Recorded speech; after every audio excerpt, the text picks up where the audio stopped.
Kali ini admin akan bercerita tentang seorang serial killer terkenal.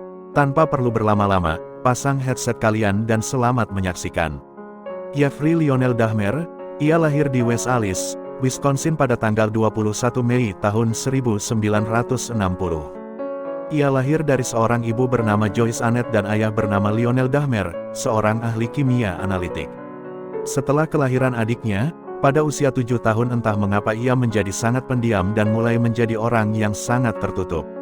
Ia sangat senang jika sedang bersepeda di sekitar rumahnya sambil mencari hewan mati, yang kemudian ia bawa pulang ke rumah untuk dibedah dan dikoleksi.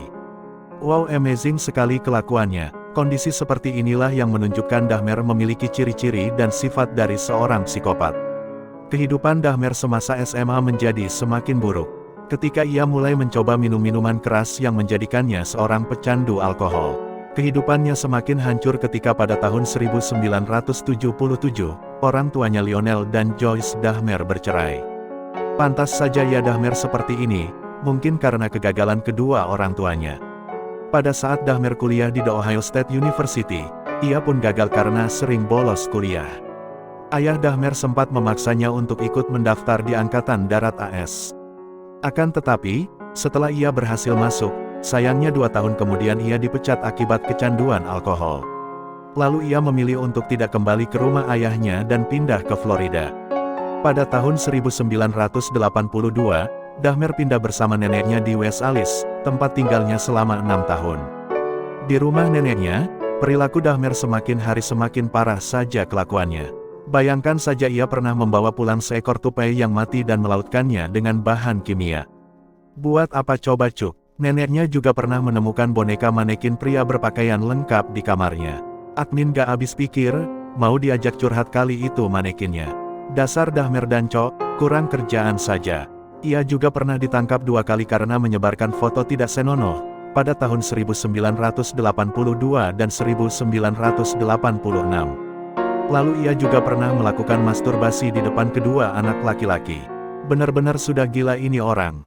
Atas tindakannya tersebut, ia diusir dari rumah neneknya dan tinggal di sebuah apartemen di sisi barat Milwaukee dan di sana ia bekerja sebagai buruh di pabrik coklat Ambrosia. Dahmer melakukan pembunuhan pertamanya pada musim panas tahun 1978, pada usianya yang ke-18 tahun. Ayahnya yang sedang pergi untuk urusan bisnis dan ibunya, yang pindah membawa serta saudara laki-lakinya membuat Dahmer menjadi tinggal seorang diri. Pada bulan Juni di tahun 1978, Dahmer menjemput seorang pengendara sepeda bernama Stephen Hicks dan menawarkan untuk minum bir bersamanya di rumah ayahnya. Di sana ia berencana untuk berhubungan seks dengan target korbannya. Ketika Hicks mencoba untuk pergi, Dahmer memukul Hicks hingga tewas. Kemudian Dahmer menguburkan jasadnya di halaman belakang rumah ayahnya tersebut. Setelah 9 tahun berlalu sebelum dia membunuh lagi, pada bulan September tahun 1987, Dahmer menjemput Stephen Tuomi yang berusia 26 tahun di sebuah bar dan membunuhnya secara tiba-tiba. Setelah pembunuhan Tuomi, Dahmer terus melakukan pembunuhan secara sporadis. 2 pembunuhan lagi di tahun 1988, dan 1 lagi di awal tahun 1989. Biasanya ia menjemput korbannya di bar yang dipenuhi dengan pria yang penyuka sesama jenis, lalu berhubungan seks dengan mereka sebelum ia membunuh korban-korbannya. Ia melakukan 4 pembunuhan hingga akhir tahun 1990, dan 3 pembunuhan pada bulan Februari hingga Mei tahun 1991. Pada tanggal 27 Mei tahun 1991, Konerak Sintasompone yang berusia 14 tahun yaitu adik laki-laki dari korban yang pernah dilecehkannya pada tahun 1988. Ditemukan di jalan, sedang berkeliaran dalam keadaan telanjang dan pengaruh obat-obatan. 2 wanita muda yang melihat bocah lelaki dalam keadaan telanjang dan mabuk itu segera menghubungi pihak kepolisian. Tiba-tiba dengan cepat Dahmer mengejar korban yang sedang mabuk itu dan mencoba untuk membawa bocah lelaki itu pergi. Saat petugas datang, Dahmer menjelaskan bahwa bocah laki-laki itu adalah pacarnya yang berusia 19 tahun, mereka bertengkar saat sedang keadaan minum.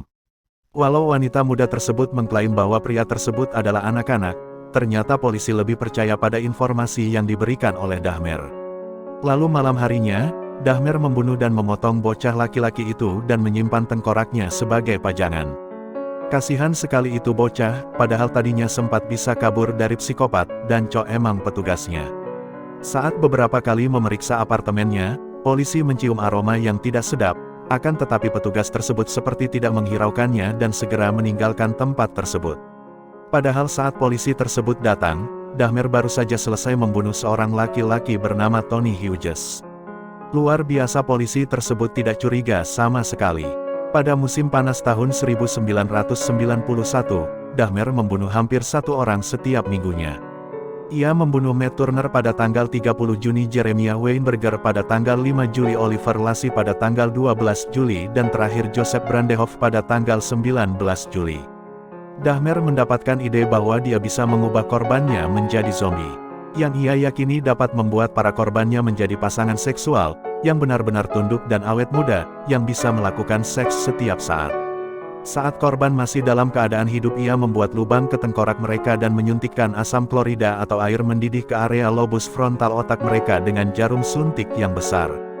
Tetangga Dahmer di kompleks apartemen Oxford memperhatikan sering mencium ada bau busuk yang berasal dari apartemen 213 milik sang psikopat. Serta sering sekali mendengar suara dentuman seperti benda yang jatuh dan suara gergaji listrik. Tidak seperti pembunuh berantai lainnya, Dahmer membunuh korbannya secara acak. Akhir kisah dari sang psikopat ini, berakhir pada saat ia mencoba untuk memikat seorang pria bernama Tracy Edwards pada tanggal 22 Juli tahun 1991, untuk diajak minum bersama di rumahnya. Saat korban akan dijebak untuk menjadi korban selanjutnya, ternyata Edwards berhasil melawan dengan cara memukul muka dan menendang perut Dahmer. Hal tersebut dipergunakannya untuk kabur dari apartemen sang psikopat. Dan akhirnya Edwards berhasil lolos karena mendapatkan perhatian banyak orang. Lalu ia mencoba menghentikan sebuah mobil yang ternyata diisi oleh petugas kepolisian bernama Robert Routh dan Rolf Mueller dari kepolisian Milwaukee.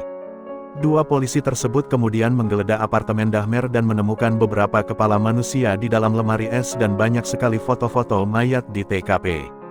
Beberapa mayat disimpan dalam tong berisi asam, dan peralatan untuk pembangunan altar lilin dan tengkorak manusia ditemukan di lemarinya.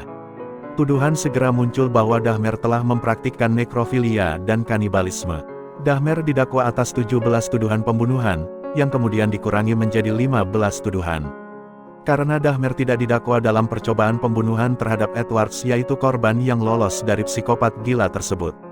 Persidangan itu dimulai pada tanggal 30 Januari tahun 1992, dengan bukti-bukti yang sangat banyak terhadapnya. Dahmer mengaku ia tidak bersalah dengan alasan memiliki gangguan mental. Pengadilan akhirnya memutuskan Dahmer secara waras dan sadar bersalah atas 15 tuduhan pembunuhan dan menjatuhkan hukuman seumur hidup padanya, dengan total kurungan 957 tahun penjara. Hukuman tersebut merupakan hukuman maksimum yang tersedia saat undang-undang di Wisconsin menghapuskan hukuman mati pada tahun 1853. Pada bulan Mei tahun itu, Dahmer diekstradisi ke Ohio, di mana dia mengaku bersalah atas pembunuhan korban pertamanya, Stephen Hicks.